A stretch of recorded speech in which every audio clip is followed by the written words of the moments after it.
Hello friends, welcome to খেল দুনিয়া। আগামীকাল হোম ম্যাচে এফসি গোয়ার বিরুদ্ধে মাঠে নামছে মোহনবাগান। তো সেই ম্যাচে মাঠে নামার আগে মোহনবাগান কিন্তু অনেকটাই সমস্যায়, তিনজন গুরুত্বপূর্ণ প্লেয়ার নেই এই ম্যাচে। তো মোহনবাগানের ফার্স্ট 11 কেমন হতে পারে, ট্যাকটিসই বা কেমন হতে পারে কালকের ম্যাচে, তো সেটা নিয়ে আলোচনা করবো এই ভিডিওতে। পুরোটা জানার জন্য অবশ্যই ভিডিওটা শেষ অবধি তোমরা চোখ রেখো। আর তোমরা যারা এই চ্যানেলে নতুন এসেছো, চ্যানেলটাকে সাবস্ক্রাইব করে দাও, পাশে থাকা বেল আইকনটাতে প্রেস করে দাও এবং লাইক কমেন্ট শেয়ার করতে কিন্তু একদমই ভুলো না। তাহলে চলো দেরি না করে মেন টপিকটা শুরু করা যাক। তো গতদিন মুম্বাই সিটি এফসির কাছে কিন্তু 2-1 গোলে হেরে গেছে এবং হারের থেকেও বড় যে ধাক্কাটা সেটা হচ্ছে তিনজন গুরুত্বপূর্ণ প্লেয়ার আগামী ম্যাচ অর্থাৎ এফসি গোয়া ম্যাচে কিন্তু মোহনবাগান পাবে না। তো আগের ম্যাচে হারে তো একটা পয়েন্ট লস হয়েছে ঠিকই, এবার এফসি গোয়া কিন্তু আরও শক্তিশালী, কারণ তারা কিন্তু এই মুহূর্তে 1 নম্বর পজিশনে রয়েছে। তো সেখান থেকে দেখতে গেলে এফসি গোয়াকে হারানোটা মোহনবাগানের জন্য মোটেই সহজ হবে না এই মুহূর্তে মোহনবাগানের যা কন্ডিশন, কারণ মোহনবাগানের কিন্তু তিনজন গুরুত্বপূর্ণ প্লেয়ার অর্থাৎ লিস্টান কোলাসো, এছাড়াও কিন্তু হেক্টর ইউসে যিনি কিন্তু ডিফেন্সের নেতৃত্ব দিচ্ছিলেন, আর আশিস রায়, এই তিনজন প্লেয়ারকে কিন্তু মোহনবাগান আগামীকালের ম্যাচে পাবে না। তো এখানেই কিন্তু মোহনবাগানের সব থেকে বড় ধাক্কা, কারণ আনোয়ার আলী নেই, তার মধ্যে হেক্টর ইউসে যদি বাইরে থাকেন সেক্ষেত্রে ডিফেন্সকে সামলাবেন।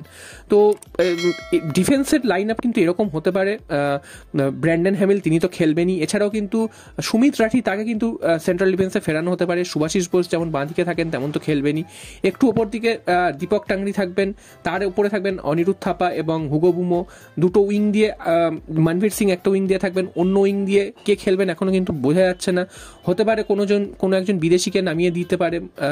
তাছাড়াও কিন্তু একদম ওপরে কিন্তু আরমান্দো সাদিকু বা জেসন কামিংসের মধ্যে কেউ একজন খেলবেন, সাথে কিন্তু কিয়ান নাসরি তাকে কিন্তু জুড়ে দেওয়া হতে পারে। তো এরকমই হচ্ছে মোহনবাগানের আগামীকালের ফর্মেশন। বাঁ দিক লেফট উইংয়ে কে খেলবেন লিস্টান কোলাসোর জায়গায় সেটা কিন্তু এখনো বোঝা যাচ্ছে না, কারণ এই পজিশনে কিন্তু অনেক প্লেয়ারই খেলতে পারেন, হুগো বুমোকে এই পজিশনে ঢুকিয়ে দিতে পারে এবং জেসন কামিংসকে একটু নিচ থেকে খেলিয়ে দিতে পারে, সেটাও করতে পারে।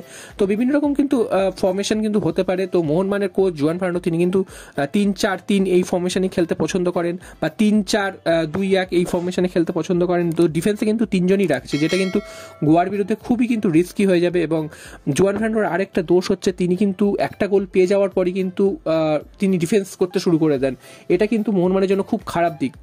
আগের ম্যাচেও আমরা মুম্বাই সিটি এফসি ম্যাচেও দেখেছি যে মুম্বাইয়ের বিরুদ্ধে যখন মোহনবাগান 1-0 গোলে জিতছে এবং মুম্বাই এফসি 10 জনে রয়েছে, তো সেই সময়ও মোহনবাগান কিন্তু হঠাৎ করে ডিফেন্সিভ হয়ে যায় এবং তারপরেই কিন্তু মোহনবাগান গোল হজম করে। যখন মোহনবাগান গোল হজম করে সেই সময় কিন্তু মুম্বাই 10 জনে খেলছে এবং মোহনবাগান 11 জনে খেলছে। তবে খেলা থেকে কিন্তু বোঝার উপায় নেই যে কারা 10 জনে ছিল কারা 11 জনে ছিল। তো তারপর তো মোহনবাগানের দুটো রেড কার্ড হয়ে যাওয়ার পর তো ম্যাচ তো প্রায় হাত থেকে বেরিয়ে গিয়েছিল। তো সেখানে কিন্তু সেকেন্ড গোলটা মোহনবাগান হজম করে। তো যাই হোক, আগের ম্যাচে কি হয়ে গেছে সেটা নিয়ে তখন ভেবে লাভ নেই। তো মোহনবাগানকে তাকাতে হবে সামনের ম্যাচ অর্থাৎ এফসি গোয়া ম্যাচে। তো এই ম্যাচটা কিন্তু মোহনবাগানের জন্য অত্যন্ত গুরুত্বপূর্ণ। এই ম্যাচটা যদি জিততে পারে তাহলে কিন্তু কেরালা ব্লাস্টার্স ম্যাচের আগে অনেকটাই স্বস্তিতে থাকবে মোহনবাগান, কারণ তিনজন প্লেয়ারকে ছাড়া যদি জেতে সেটা কিন্তু যে কোনো দলের কাছেই কিন্তু স্বস্তি নিঃশ্বাস ফেলবে।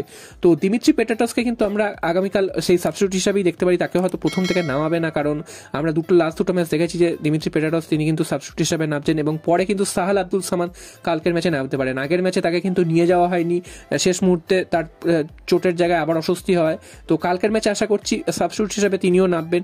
তো সব মিলে কিন্তু মোহনবাগানের কাছে খুব গুরুত্বপূর্ণ ম্যাচ এফসি গোয়া ম্যাচ, এবং এই ম্যাচ থেকে কিন্তু মোহনবাগানের 3 পয়েন্ট চাই যদি লিগ খেতাব দৌড়ে টিকে থাকতে হয়।